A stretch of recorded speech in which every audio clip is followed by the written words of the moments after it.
So let us begin. Let us begin our today's class with first. Okay. Now, the first doubt which I'm getting is the question number 4. I don't think anyone has got doubt in number 3. Now, question number 4 ka hai, Raju wants to arrange 3 economics. Raju wants to arrange 3 economics, 2 history, and 4 language books on a shelf. Okay, if the books on the same subject are different, मतलब ऐसा नहीं कि 3 economics book एक ही मतलब एक ही है। आई understanding, मतलब मान लो 3 आर.एस. अग्रवाल, तो तीनों आर.एस. अग्रवाल क्या हुआ, एक हुआ। बट मान लो एक आर.डी. शर्मा है, एक आर.एस. अग्रवाल है, एक अरिहंत है, मतलब मैथ्स बुक ही है बट तीनों अलग अलग पब्लिकेशन का है। तो एग्जैक्टली सेम वे यहाँ पे लिखा हुआ है कि 3 economics book, 2 history book and 4 language book of different language book are to be kept on the shelf if the books of the same subject are different.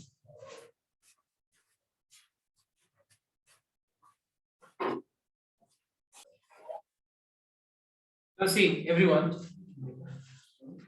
तो यहाँ पे बोला जा रहा है कि if the books on the same subjects are different, same subject का subject same है लेकिन books क्या है, ये different books हैं। तो कैसे करके arrangement करना है such that what is the total number of arrangements to be done on a shelf? ये सारे बुक्स को अगर हम एक शेल्फ पे अरेंज करें तो कितने वे से हम अरेंजमेंट कर सकते हैं, तो ध्यान देना एक बार। So number of possible ways equals to, anyone who can tell me कि कितने वे से हम अरेंज कर सकते हैं? क्यों 9 फैक्टोरियल? बिकॉज़ इन सारे बुक्स को मुझे एक शेल्फ पे अरेंज करना है और एक शेल्फ पे मुझे सारे बुक्स को अरेंज करना है, तो ऑब्वियसली हमारे पास टोटल कितने बुक्स हैं? 9। हमारे पास टोटल 3 + 2 5, 5 + 4 9 बुक्स हैं। तो 9 बुक्स को हम लोग 9 प्लेसेस पे 9 फैक्टोरियल वेज अरेंज कर सकते हैं। क्लियर? 9 बुक्स को 9 प्लेसेस पे हम लोग कितने वेज से अरेंज कर सकते हैं? 9 फैक्टोरियल वेज। ऑलराइट, 9 × 9 कितना होता है? 9 फैक्टोरियल। अब देखो इसके अंदर सेकंड पार्ट क्या है? इसके अंदर सेकंड पार्ट है determine all number of possible arrangements if the books of the same subject are to be kept together. मतलब अब हमको अरेंजमेंट निकालना है सच दैट 3 इकोनॉमिक्स बुक एक साथ होना चाहिए। मतलब अलग बात है कि हमको इकोनॉमिक्स बुक के खुद में, मतलब जितने भी इकोनॉमिक्स बुक है उनके आपस में हम अरेंजमेंट्स कर सकते हैं, बट इकोनॉमिक्स बुक के बीच में मैथ्स बुक नहीं लगा सकते। ठीक है, तो अगर मान लो मुझे सारे इकोनॉमिक्स बुक को एक साथ, सारे हिस्ट्री बुक को एक साथ और सारे लैंग्वेज बुक को एक साथ रखना है, तो एक बात बताओ, हमारे सामने कितने बंडल्स है? एक बंडल है, मतलब ये पूरा इकोनॉमिक्स बुक का एक बंडल हम मानेंगे, पूरा हिस्ट्री बुक को हम एक बंडल मानेंगे और पूरा लैंग्वेज बुक को हम क्या मानेंगे? एक bundle. So how many bundles do we have? We have got 3 bundles. So what is the number of ways of arrangement of these 3 things? And अगर मान लो मैं इकोनॉमिक्स बुक को आपस में जहां भी है वो एक साथ अगर मैं आपस में इंटरचेंज करूं, आपस में अरेंजमेंट्स करूं, तो 3 इकोनॉमिक्स बुक का कितना अरेंजमेंट्स होगा? मैं अगर मान लो हिस्ट्री बुक का अरेंजमेंट करूं तो कितने वे से अरेंज होगा? एंड 4 फैक्टोरियल हो गया language. Alright everyone, so this is the first doubt, that is question number 4। Now question number 3 combination क्या है?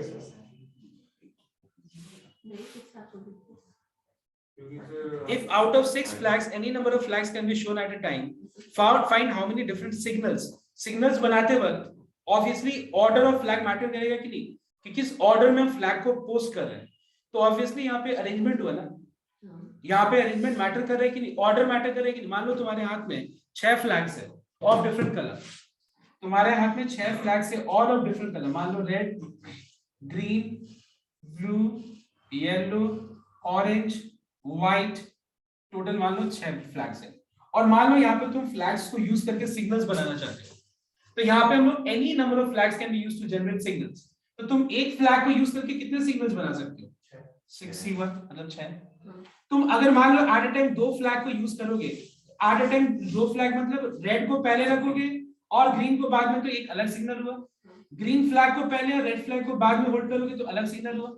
मतलब अगर दो फ्लैग को एट अ टाइम अगर हम यूज करेंगे तो how many signals can be generated 6C2 that is 6 into 5 तीन फ्लैग्स को यूज करेंगे तो चार को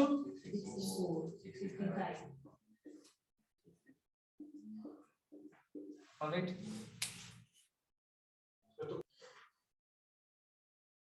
एवरीवन लिसन हियर यहाँ पे मैंने गलती किया देखो यहाँ पे मैंने समझा अरेंजमेंट और यहाँ पे मैंने खुद क्या लिख दिया कॉम्बिनेशन लिख दिया ठीक है मतलब 6 फ्लैग्स में से 4 flags at a time use करके हम टोटल कितना सिग्नल्स जनरेट कर सकते हैं 6P4 ये क्या हो जाएगा 6P5 और ये क्या हो जाएगा 6P6 हो जाएगा so these are the total number of signals which can be generated alright everyone okay plus में रहेगा प्लस में क्योंकि हमको ये बता रहे देखो ये हम लोग बता रहे कि एक फ्लैग को यूज करके कितना सिग्नल्स बनेगा इतना एट अ टाइम दो फ्लैग्स को यूज करके कितना सिग्नल्स बनेगा इतना सारा को हम ऐड करेंगे okay next now what is the next question anyone sir 5 का आंसर 120 into 24 आ रहा है अच्छा मैं देखता हूं देखने एक बार सर देख इसका आंसर रॉन्ग लिखे थे आप देखिए शायद आंसर एक बार देखते हैं 120 आ रहा है हां मैंने किया था देखो ध्यान से नोट करना यहाँ पे मुझे 5 मेन और 4 women को बिठाना एक रो पे बिठाना so that women occupy the even places how many such arrangements are possible so we have got total 5 men and 4 women इस समय हमारे पास टोटल 5 men and 4 women है ठीक है मुझे इनको बिठाना एक रो पे ठीक है तो एक रो पे अगर मुझे इनको बिठाना होगा तो हमको कितने सारे टोटल सीट चाहिए बताओ तो एक बार 9 1 2 3 4 5 6 7 8 and 9 अब यहाँ पे बोला जा रहा है कि such that women occupy even places इसका मतलब मुझे women को बिठा सकते हैं हम लोग इस सीट पे women को हम लोग इस सीट पे बिठा सकते हैं these are the places जहां पे हम women को बिठा सकते हैं है कि नहीं ये सारे प्लेसेस पे women को बिठा सकते हैं तो एक बात बताओ हमारे सामने women को बिठाने के लिए सीट्स कितने अवेलेबल है बताओ तो 4 और कितने women है तो 4 women को 4 सीट्स पे कितने में से बिठा सकते हैं 4P4 and मतलब into and उसके बाद मुझे men को भी क्या करना है बिठाना है तो रिमेनिंग 1 2 3 4 5 men को 5 प्लेसेस पे कितने में से बिठा सकते हैं हम लोग 5P5 so the answer is 4 factorial into 5 factorial that is 24 into 120 how much sir इसका आंसर हम बोले थे कि रॉन्ग लिखा हुआ है okay answer is wrong 2880 होगा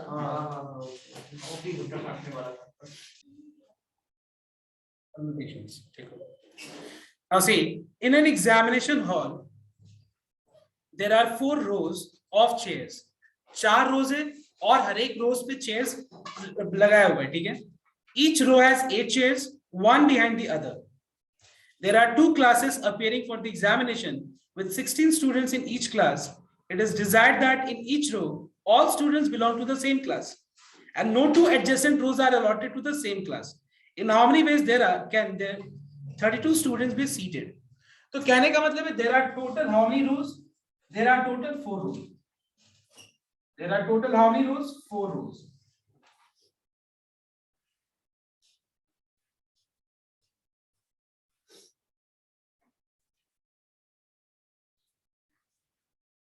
clear now each row has got how many chairs 8 there are total 8 chairs in each row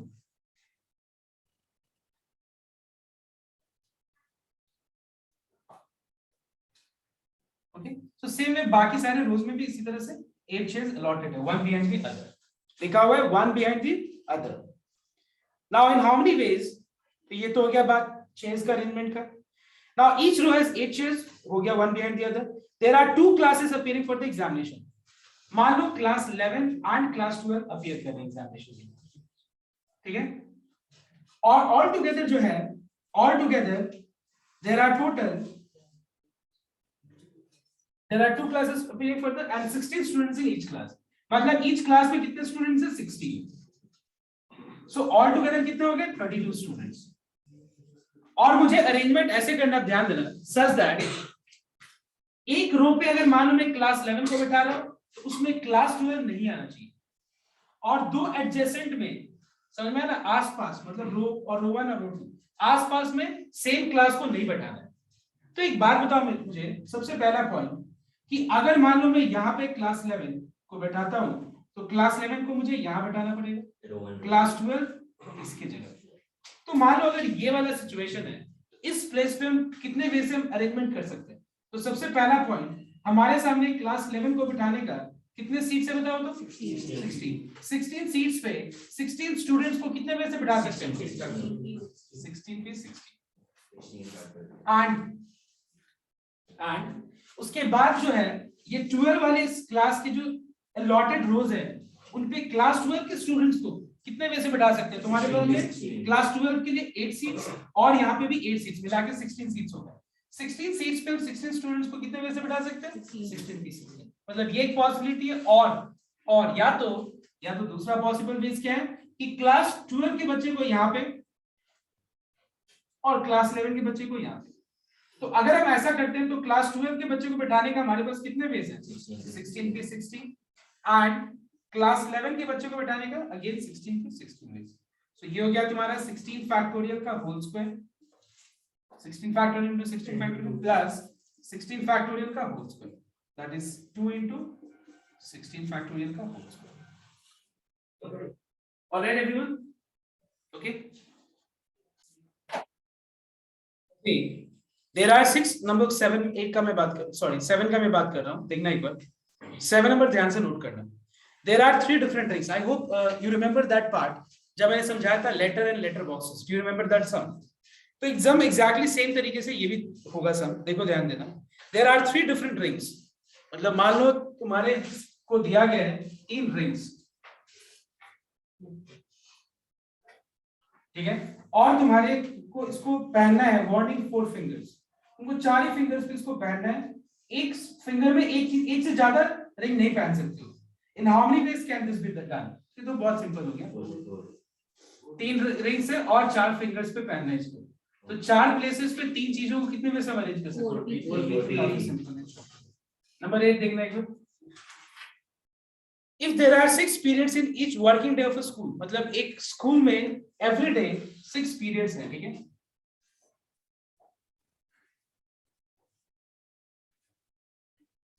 Alright, अब देखो ध्यान से। In how many ways can one arrange 5 subjects? Subjects कितने हैं? 5 ही।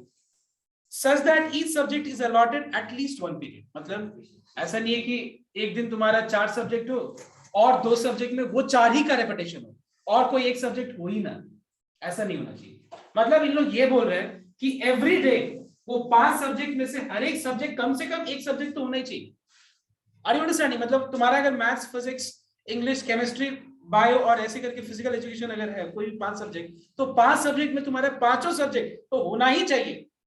कम से कम एक सब्जेक्ट अलॉट होना ही चाहिए एक पीरियड को। एक बात बताओ, सबसे पहले अगर मुझे रूटीन दिया जाए बनाने के लिए और मेरे हाथ में 5 सब्जेक्ट अगर दिया गया कि 5 सब्जेक्ट को यहाँ पे अरेंज करो, अलॉट करो, तो हम क्या करेंगे? सबसे पहले हम दिमाग ये लगाएंगे कि हमारे सामने 6 पीरियड है, तो 6 पीरियड पे 6 प्लेसेस पे मुझे क्या रख देना है? सब्जेक्ट्स रख देना है। 6 पीरियड पे क्या रख देना है मुझे? सब्जेक्ट्स अलॉट कर देना है। तो 6 पीरियड पे 5 सब्जेक्ट्स को कितने में से अलॉट कर सकते हैं? हमारे सामने टोटल 5 पॉसिबल वेज है। मतलब ये 6 में से कोई भी 1 2 3 4 5, मतलब maths, physics, chemistry, bio, computer science, maths, physics, ऐसे करके बहुत तरीके से। एंड ऐसा करने के बाद एक कोई भी पीरियड खाली बच गया, ब्लैंक बच गया, तो एक पीरियड बच गया और हमारे सामने 5 सब्जेक्ट ऑप्शन में है, 5 सब्जेक्ट ऑप्शन में है और एक पीरियड बच गया, तो 5 पीरियड को एक जगह पे कितने में से हम 5 बोलोगे तो 5 में से 5 clear everyone?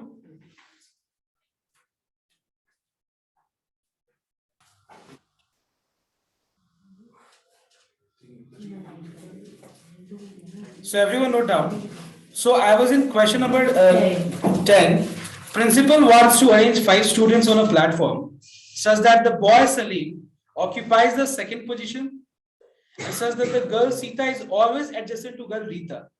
How many arrangements are possible? तो ध्यान देंगे। तो क्वेश्चन नंबर 10 में एक प्रिंसिपल खड़ा है और उसके सामने टोटल 5 स्टूडेंट्स है, ठीक है। देयर आर टोटल 5 स्टूडेंट्स और उनको ये 5 जगह पे अरेंज करना है, 5 सीट्स पे अरेंज करना है, ठीक है। कैसे अरेंज करना है ध्यान देना। प्रिंसिपल का इच्छा ये है कि such that the boy Salim occupies always the second position, मतलब सलीम का पोजीशन सेकंड पे ही रहेगा हमेशा, ओके। इस जगह पे हमेशा सलीम रहेगा। Next, if the girls are to such that the girl Sita is always adjacent to girl Rita, जो सीता और रीता है वो दोनों क्या है, एडजेसेंट है, मतलब साथ में है। उनका एक ग्रुप बना, सीता रीता या फिर रीता सीता, कुछ भी, मतलब एक साथ है। तो एक बात बताओ, कभी भी रीता और सीता यहाँ आ सकते हैं? नहीं सर, नहीं, क्योंकि एडजेसेंट उनका जो कंडीशन है वो वायलेट होगा, क्योंकि बीच में सलीम है, यहाँ 2 नंबर है। तो सीता रीता कहाँ पे बैठ सकते हैं बताओ? सीता रीता, सीता रीता या फिर रीता सीता, रीता सीता। कितना हो गया टोटल में? 4। तो मतलब सलीम को पोजीशन करने का एक ही वेज है और रीता और सीता को बैठाने का कितना वेज है? 4 वेज है इनटू। ऐसा करने के बाद कितने लोग और बच गए? हम लोग ने 3 लोगों को अरेंज कर दिया, 3 लोगों को हम लोग ने बैठा दिया। 3 लोगों को बैठाने के बाद बाकी कितने सीट बचे बताओ तो? 2 सीट। और 2 सीट है और कितने लोग हैं बताओ तो? 2 लोगों को 2 सीट पे कितने वैसे बैठा सकते हैं? सो आंसर क्या होगा? 4 into 2 factorial, that is 8.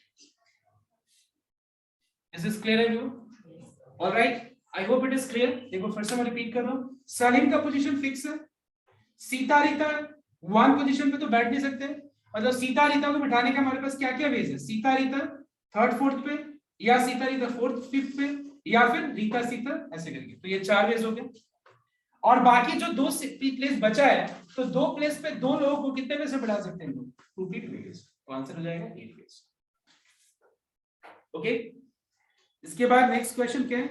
से 11 वो तो बाद में करेंगे। 11 अभी नहीं, उसके बाद 12 डाउट है। अच्छा आंसर बताओ 12 का। कौन सा?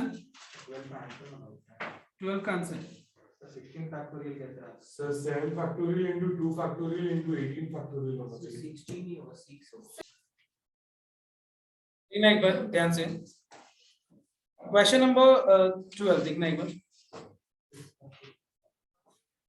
Now what is question number 12? Note down. In a group photograph is taken, when a group photograph is taken, all the 7 teachers should be in the first row. मान लो first row, ये row 1 है, ठीक है। All the 7 teachers should be in the first row and all the 20 students should be in the second row. यहाँ पे 20 लोगों का seat है, यहाँ पे 7 लोगों का सीट है, ठीक है। अब देखो ध्यान देना, if the 2 corners of the second row are reserved for the 2 tallest students, 2 tallest students हैं, उनके लिए ये 2 प्लेस रिजर्व है। मान लो tallest स्टूडेंट का नाम है T1 and T2, ठीक है, इनके लिए रिजर्व है ये सीट। तो बोला जा रहा है कि the 2 corners of the second row are reserved for the 2 tallest, interchangeable only between them, मतलब वो आप ये जगह उनके ही बीच में इंटरचेंज होगा और बाकी किसी के साथ इंटरचेंज नहीं होगा, ठीक है। Then if the middle seat of the front row is reserved for the principal only, how many possible arrangements can be done? ध्यान देने का। Let's start with the first row. First row में 7 seats है, 7 teachers है।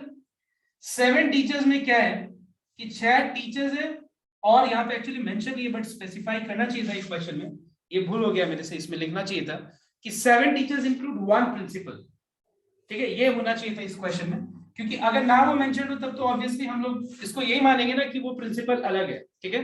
सो 6 teachers and 1 principal है, ठीक है। और ये 7 सीट पे मुझे फ्रंट रो पे बैठाना है उनको एक ग्रुप फोटोग्राफ के लिए। तो अगर मान लो middle row is reserve, sorry middle seat is fix for reserve for principal, तो ये सीट पे कौन बैठेगा बताओ तो? प्रिंसिपल। प्रिंसिपल के लिए फिक्स हो गई ये सीट। तो यहाँ पे इसके राइट में कितना सीट है? 3 और इसके लेफ्ट में 3 और कितने लोग हैं? 6 6 लोगों, 6 टीचर्स को 6 प्लेसेस पे कितने में से बैठा सकते हैं? 6 पे 6 पे, दैट इज 6 फैक्टोरियल। एंड अब मुझे किसको बैठाना है?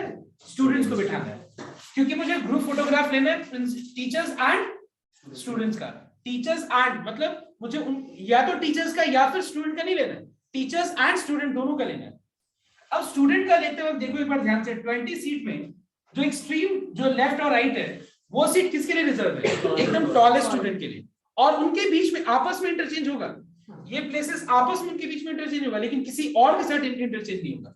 तो दो प्लेसेस फिर दो लोगों को कितने में से अरेंज कर सकते हैं? 2 प्लेस। उसके बाद बीच में कितना सीट बचा? 18 लोगों को 18 प्लेसेस पे। आंसर होगा 6 फैक्टोरियल, 2 फैक्टोरियल, 18 फैक्टोरियल। शायद 16 फैक्टोरियल है ना यहाँ, वो गलती है।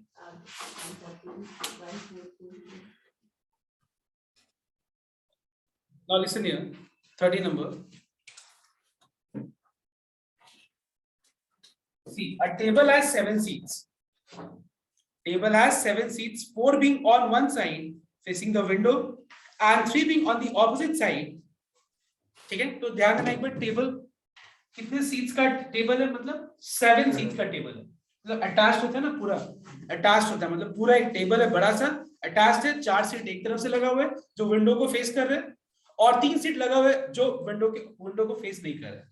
ठीक है, तो कहने का मतलब है, मान लो अगर यहाँ पे विंडो है, ठीक है, लेट्स कंसीडर कि ये विंडो है, और यहाँ पे टोटल 7 चेयर वाला सीट्स है। 4 चेयर्स यहाँ पे है जो विंडो को फेस कर रहे हैं, विंडो को फेस कर रहे हैं मान लो।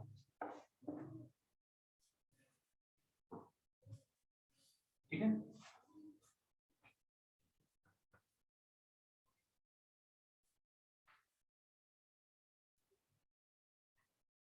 और 3 सीट विंडो को के ऑपोजिट साइड को फेस कर।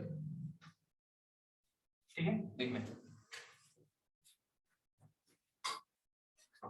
टेबल है 7 सीट्स, ये रहा 3 और ये रहा 4। 4 सीट विंडो के तरफ फेस कर। अब देखो ध्यान से, अब देखो क्या लिखा हुआ है, in how many ways can 7 people be seated at the table. 7 लोगों को मुझे टेबल पर बैठाना है। If 2 people x and y must sit on the same side, such that number 1 में बोला है कि 2 people x and y must sit on the same side. Same side का मतलब क्या बताओ तो? सेम साइड का मतलब या तो वो लोग यहाँ पे बैठ सकते हैं या फिर वो यहाँ पे बैठ सकते हैं। मतलब अगर मान लो x और y यहाँ बैठेंगे तो ये 3 सीट पे कोई ना कोई जगह पे x और y बैठ जाएंगे, या फिर x और y ये 4 का कोई भी सीट को ऑक्यूपाई कर सकते हैं।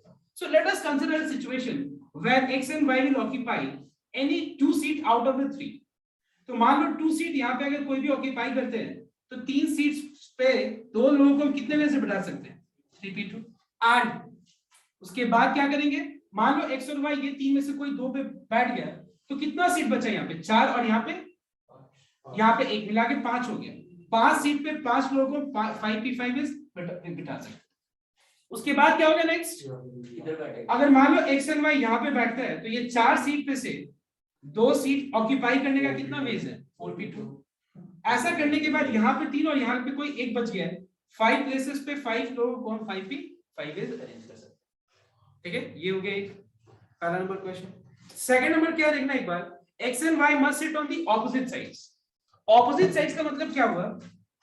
ऑपोजिट साइड्स का मतलब हुआ x अगर यहाँ पे बैठेगा तो y यहाँ पे, या y यहाँ पे बैठेगा तो x यहाँ पे बैठेगा। तो मान लो हम ऐसा एक सिचुएशन कंसीडर कर लेते हैं जब x यहाँ पे बैठेगा, y यहाँ पे। तो एक बात बताओ, x अगर यहाँ पे बैठेगा, x को बिठाने का यहाँ कितना वेज है? 3p1 मतलब 3। y को यहाँ बिठाने का कितना वेज है? 4p1 मतलब 4p1 4 हो गया। एंड यहाँ पे 2 और यहाँ पे 3 मिला के 5 सीट्स, और y यहाँ पे, x यहाँ पे into 5p5। ठीक है, ओके एवरीवन। नेक्स्ट, इसके बाद नेक्स्ट क्वेश्चन क्या देखना एक बार, if 3 people x y z must sit on the side facing the window। अब यहाँ पे 3 लोग x y z एक साथ बैठेंगे कहाँ पे? जहाँ साइड फेसिंग द विंडो, मतलब ये वाली सीट पे।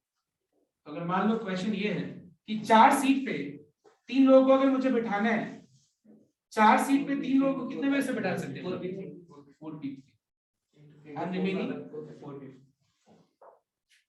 okay,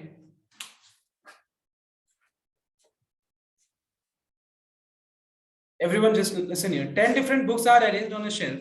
Find the number of different arrangements in which this can be done if 2 specific books are to be kept together, are number 1 to be kept together and number 2 not to be kept together। Simple है, वो हम लोगों ने जो किया था ना melon copper.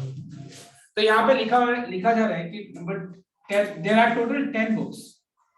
2 specific book, मान लो 2 specific book मान लो maths and physics, they are to be kept together। तो एक बात बताओ, अगर मैं मैथ्स और फिजिक्स को एक स्पेसिफिक बुक लेता हूँ, पेयर ऑफ बुक्स, तो बाकी कितना डिफरेंट बुक्स है? 8। बात को समझना, देखो लिखा हुआ है कि a specific a particular pair of book are to be always kept together। तो a particular pair मतलब या तो कोई मतलब कोई भी 10 में से कोई 2 बुक होगा जिसको हमको साथ में रखना है। तो मान लो मैंने उसको मैथ्स फिजिक्स ले लिया, तो मैथ्स फिजिक्स को अगर हम एक एंटिटी मानते हैं तो हमारे पास टोटल कितने डिफरेंट चीज है? 9। 8 और 1 मिला के 9। 9 चीजों को कितने में से हम अरेंज कर सकते हैं? 9 फैक्टोरियल। तो ये पहला वाला का आंसर हो गया। और दूसरा वाला क्या होगा? Are not to be kept together. तो क्या होगा? Not to be kept together मतलब टोटल अरेंजमेंट माइनस 9। सर आप जो पेयर बुक की है वो दोनों में चेंजेस में इंटरचेंज हो सकता है ना? कौन सा? ओ आई एम सॉरी, यहाँ पे मैंने गलती से 2p2 छोड़ दिया, क्योंकि मैथ्स फिजिक्स, फिजिक्स मैथ्स हो ही सकता है। और लास्ट वाला तो सेम ही है, ठीक है।